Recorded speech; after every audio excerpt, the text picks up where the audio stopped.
Allez, maintenant on va voir comment on est capable de pouvoir ajouter des nouveaux éléments à un tableau à la fin du tableau, par exemple. Bon, parce qu'on peut le faire aussi au début, on peut le faire même à une place bien particulière. On va déjà commencer par la fin du tableau. Alors j'ai un tableau fruits et on va dire qu'il contient des pommes et il contient des bananes. Ok, très bien. Et maintenant, ce qu'on va faire, c'est qu'on va afficher. Alors je vais faire un écho près. Voilà, pour dire que ce qu'il y a entre la paire de balises près reviendra à la ligne. Voilà, puisque là ici, ce que je propose, c'est qu'on fasse un print R de notre variable fruit, notre variable de tableau. Et là, normalement, sans surprise, il va nous afficher un tableau qui contient un indice 0 qui vaut pomme, un indice 1 qui vaut banane. Alors, moi, je vais me dire, ok, donc il est défini, ce tableau, il n'y a pas de souci. Maintenant, je voudrais lui ajouter des cerises. Alors, on a plusieurs façons de pouvoir le faire. La première, qui est relativement simple, c'est qu'on va récupérer notre variable de tableau. Alors, pour que ce soit une variable de tableau, on va lui rajouter des crochets. Et ensuite, on va lui affecter la valeur qu'on veut lui ajouter. Alors la valeur qu'on veut lui ajouter, c'est plutôt cerise. Et voilà, CTRL S. Et on va refaire un print R de notre nouveau tableau. Et ici, on récupère les pommes, les bananes, et on vient d'ajouter une nouvelle valeur qui est la valeur cerise. Et vous voyez qu'elle arrive, elle s'ajoute à la fin. Bon. Maintenant, si j'en avais plusieurs, si je voulais rajouter des cerises et des poires, alors on va plus faire cette technique-là. On a deux possibilités. On a la première possibilité qui est d'utiliser la fonction push. Cette fonction va prendre pour paramètre le tableau à qui on veut ajouter des nouveaux éléments et ensuite on lui donne les éléments qu'on veut ajouter.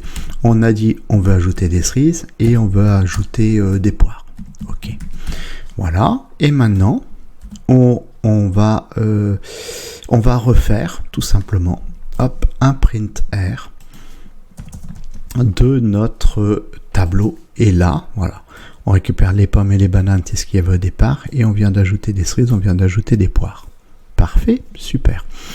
Donc je vous ai dit, donc ça c'est pour faire à la fin, mais il y a encore une autre possibilité. C'est une possibilité toute neuve, moderne, qui a été fait vers la fin de PHP 7, voilà, donc un petit peu avant la création de PHP 8. Donc c'est une autre forme d'écriture. Donc je vais enlever tout ça, voilà.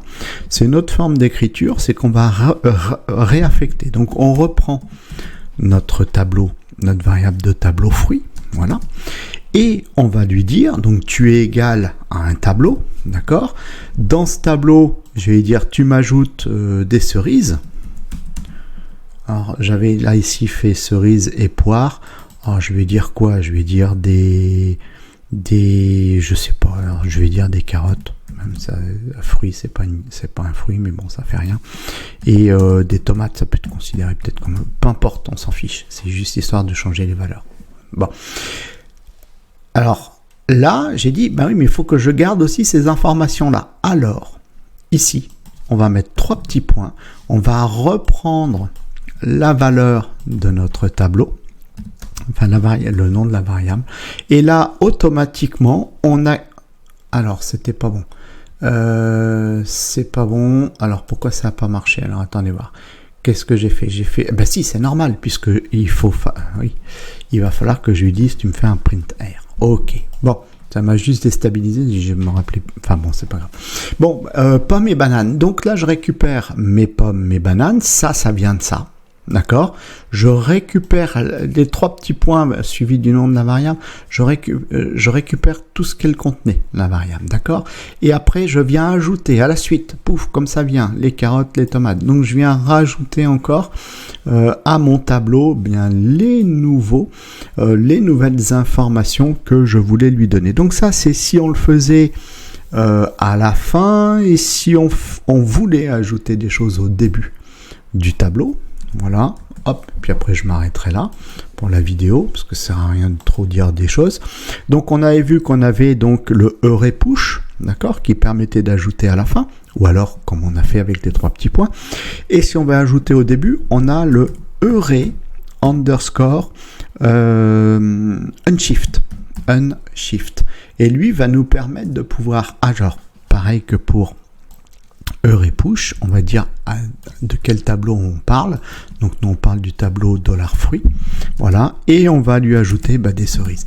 Et là les cerises vont apparaître au début du tableau, et donc les indices vont forcément se décaler. Pomme n'aura plus l'indice 1, mais l'indice pomme n'aura plus l'indice 0, mais l'indice 1, d'accord, il viendra suivre les bananes, puisque là ici on a mis les cerises en premier. Et si je voulais rajouter encore autre chose, comme les tomates, pourquoi pas, voilà, et bien automatiquement on aura deux nouvelles valeurs, voilà, qui viendront s'ajouter au début de notre tableau.